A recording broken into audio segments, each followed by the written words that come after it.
Hello. What we have here is a 1972 25 horsepower. It is a remote electric start with a tiller handle for some reason. So I believe it had a remote electric start kit installed onto it, but I could be wrong. I'm not entirely sure. Overall, the outboard is in overall terrible shape. It needs, well, quite a lot. It's been sitting around waiting for me to rob it for parts. I just haven't needed any yet. All the mounts are done for, but it doesn't really matter. Reason I am showing you this today is to talk about this electrical connector. Oftentimes people say, hey, I have the 70s 25 horsepower. Do you have the harness for it? The answer has always been no. The engine harness itself, easy to come by. The boat side of the plug, pretty hard to do. Even when you do find one, the insulation of the wiring is falling apart, and these two big posts being the main battery connectors, it's kind of worthless. I think a lot of people have these motors and are kind of stuck rigging something together to make these work. And when I do get an email saying, hey, I need this harness, and I'm like, well, you could wire it, elsewhere. No, I need the factory stuff. Well, good luck on that one. Now, I like keeping my stuff original factory the way they should be. I do Frankenstein motors together often, but I also compare part numbers. So with that said, this is one of the situations where I wouldn't even bother trying to find a harness, and I would just hardwire the thing. So this video, I'm basically going to be showing you how I would do that. Now, how I would do it with my little professional level electrical tools may not be ideal for many. So the goal here is to use common everyday tools and parts and make this thing work again. Now, I don't know if the starter or the choke actually work on this thing, or even the solenoid. So let's just hope it does, otherwise this video is going to be a little embarrassing. The start cable, ideally, I think should go under all this stuff. But to make life easy for me, I'm just going to hook it up like that and hope for the best. Let's get this old harness / connector out of here. Alright, these guys are our stop connectors. This would connect to our stop switch or circuit. They mate to each other, in case you're curious how those work. All the wires should be disconnected. I didn't do them all. A lot of them were already done. Looks like they are wedged between the fuel line, at least what's left of this fuel line. This thing is rock hard. I'm just going to cut this out of here. Think our fuel lines are any good? Okay, they are disconnected. With any luck, I can fish this through the small little openings.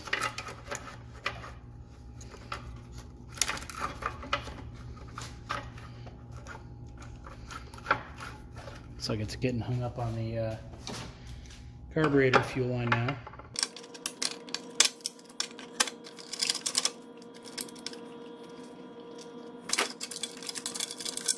Alright, old engine harness is out. It looks to be in pretty good condition.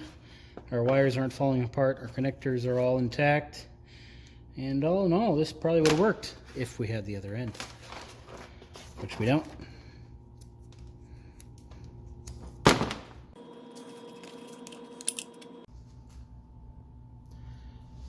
Next thing we need to understand about this old motor is it is a points and coils motor to activate the ignition system, not one of the CD ignition systems. So the way this works is these two connect together, causing an interference or a short between the points, and engine dies. It basically eliminates spark.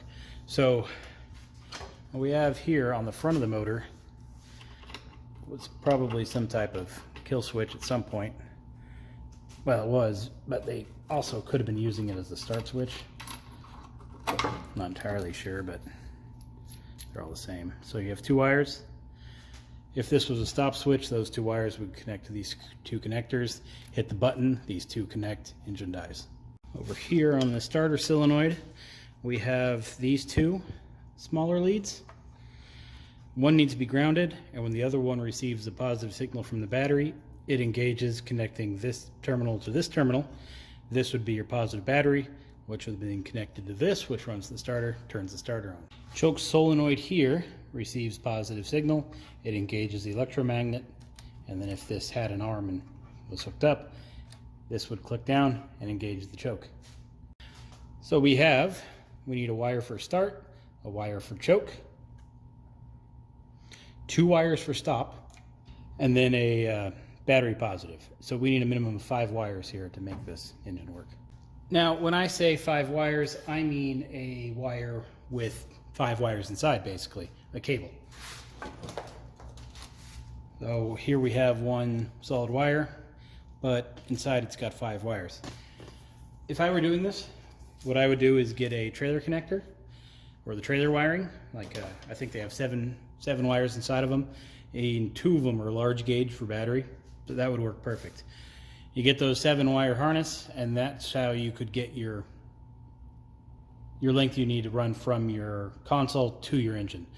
I thought I had one that I was going to use for this demonstration. I have no idea where I put it, but we don't need anything fancy. We just need a 5, really just 5 wires would do it. This is a Mercury controller harness that would power the tachometer and the gauges, 5 wires, and it's long enough for my testing, so that's what I'll be using. Go ahead and cut the end off. Now to rewire this thing, first thing we're going to need are some battery cables. Just like so. What I'm going to do is I'm going to fish them through the opening.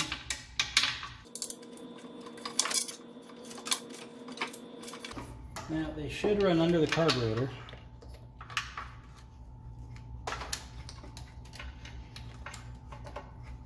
At least our positive side anyway.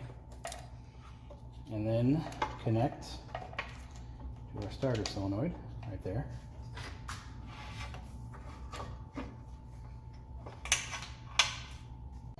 Gonna run the negative under the ground. Now, you figure ground here, you could loop that into there. You could, but this is gonna have to make a tight turn or stick out sideways, maybe affecting the cowling. So what I'm gonna do instead is attach it to that screw and ground it out right there.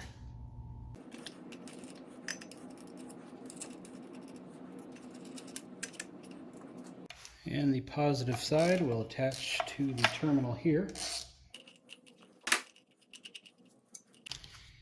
So I have some ring terminals, some heat shrink tubing, and some non-insulated butt splices, but you could use insulated butt splices if you wanted to. Now let's get started on our harness. We have 5 wires, as mentioned, a black, brown with white stripe, gray, tan, purple. Now, as this was a boat harness, purple is our battery, tan would be our temperature, gray is tach signal, black is ground, and I don't really remember what this brown and white, probably a trim gauge, but doesn't really matter, because we can use whatever colors we feel like. I'm going to use purple for battery, figured, why not. Now this is going to be a little funky because I don't have the right size terminal I need for the battery, but I'm going to use purple for battery positive, just like the boat would. I crimp on a ring terminal big enough to go onto that starter solenoid. Slide over my heat shrink and use my heat gun to heat up the wire.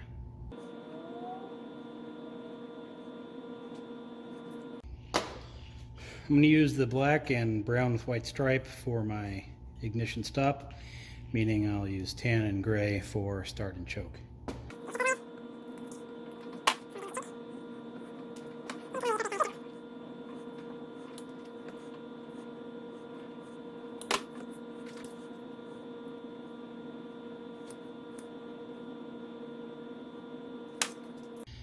Now our 2 wires left over.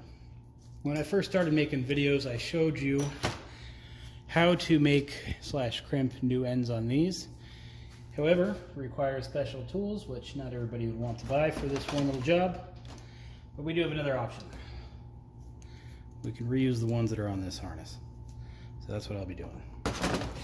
Simply give them the old snip.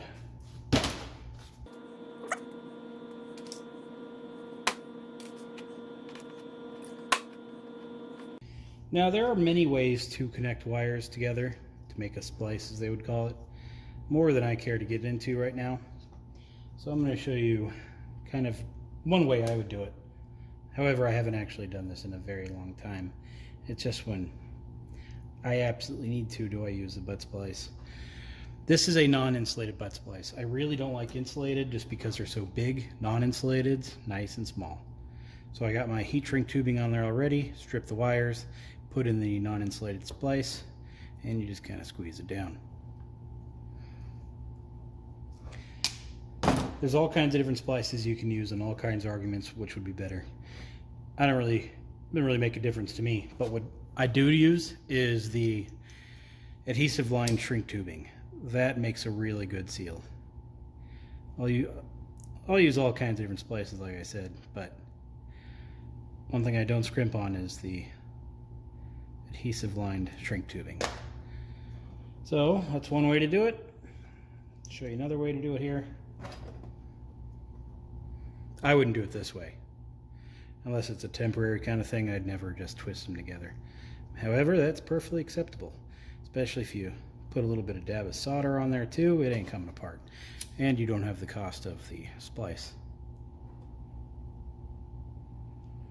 And the adhesive lined shrink tubing will ensure that it makes a halfway decent bond. Now I will be able to just yank this out of there if I wanted to. The butt splice a little stronger, but this is acceptable too. Alright, we now have all of our ends crimped on that we would need. We also need ring terminals on the other end, hook up to the key switch. Lucky for me, this already has them on there, as they were made to be connected to gauges, except for this one. So let's get that off there. Get a little twisteroo. Trim it down a pinch.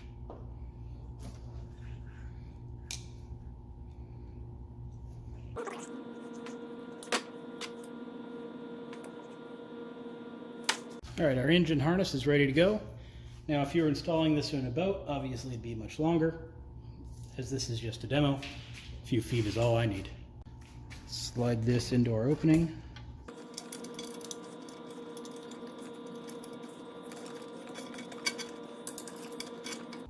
And I will route it under the carburetor best I can.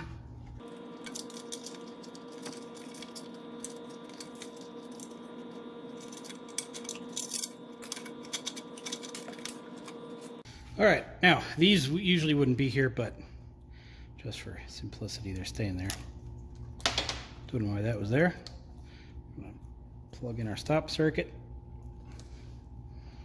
and our other side. Now our battery positive, our purple, will connect right here with our battery cable. Yeah, that's when working on boat motors isn't fun, is when you drop little screws down there. But that's easy enough to get out. All right, purple is hooked up to the starter solenoid now. I suppose I'll use tan for choke and gray for starter.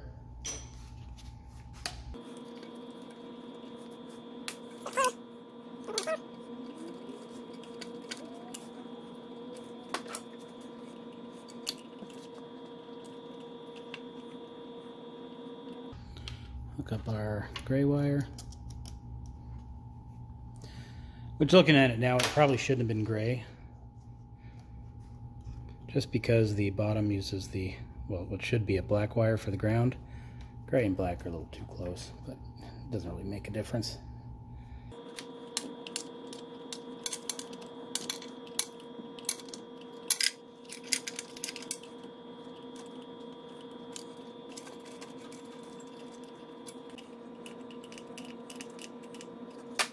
Now, just for an FYI, when you buy a new ignition switch, it does not come with screws. However, it does come with a little diagram of how to hook everything up. So that is kind of crucial. The aftermarket switches rarely come with those. And I don't think they come with screws either. All right, now we're going to go ahead and hook up our switch.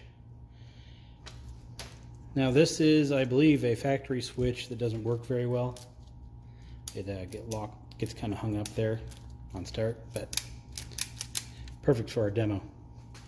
On the back here, we have an M terminal there and an M terminal. So the big one and then this one. Those are both M. At least that's how they're listed. So what that basically means is when the key is off, M's are connected, which is perfect for what we need for our stop circuit. Stop circuit, we used the brown and black. So those are the first ones I'm going to hook up.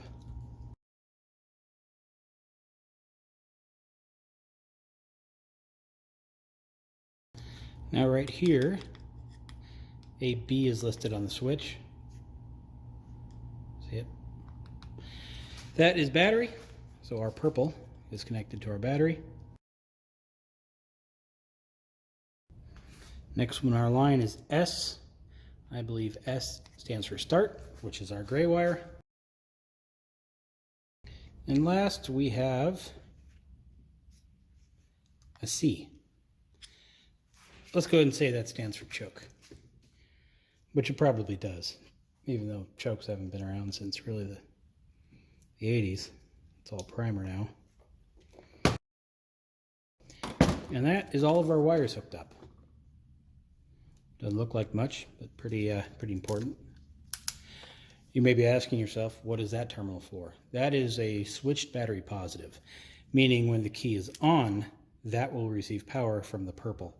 So if you were out, you're operating a radio or something, maybe not a radio because this can't really draw much current with this little wire. But, whatever you want to draw, maybe hook it up to a relay, but that could be your, your gauges and your ignition and all that stuff when your key is on. But we don't really need it for now. Now this is where you would have to get creative because this clamp might be a little too big for this. You might have to put, some rubber in there, maybe a piece of hose or something, slit in half to get it around there, just to make a little more room inside here so the cables will sit nice and tight. All right, I got a marine battery here. Go ahead and hook this thing up to some power now. All right, imagination required here, but let's say we're floating out in the water, engine's on the boat, we got our switch console all mounted up. Let's see if we get power. Well, choke solenoid works. The starter switch does work, but it's clear the solenoid doesn't do anything.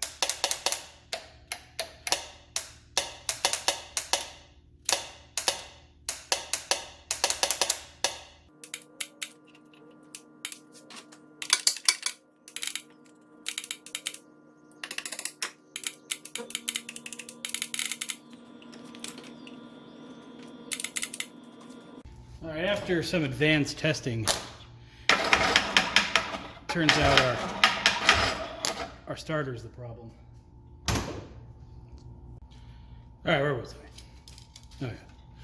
So we've got everything hooked up. Are you kidding me?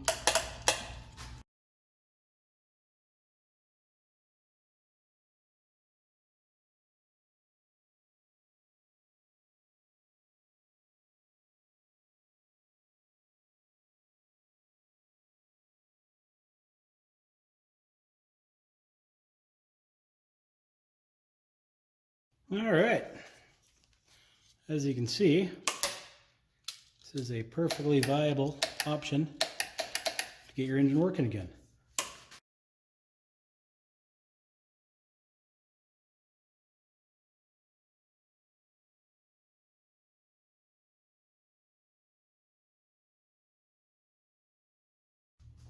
Kind of want to take the starter apart and see what the armature and the brushes and the springs look like. This thing doesn't work at all. It is messed up.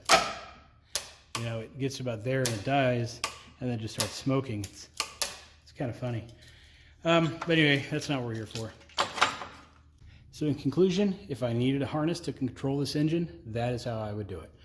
As you can see, it works well, it's reliable, easy enough to do, cost minimal, tools involved are minimal, probably have them around your house already. Some ring terminals and some heat shrink, you should be good to go.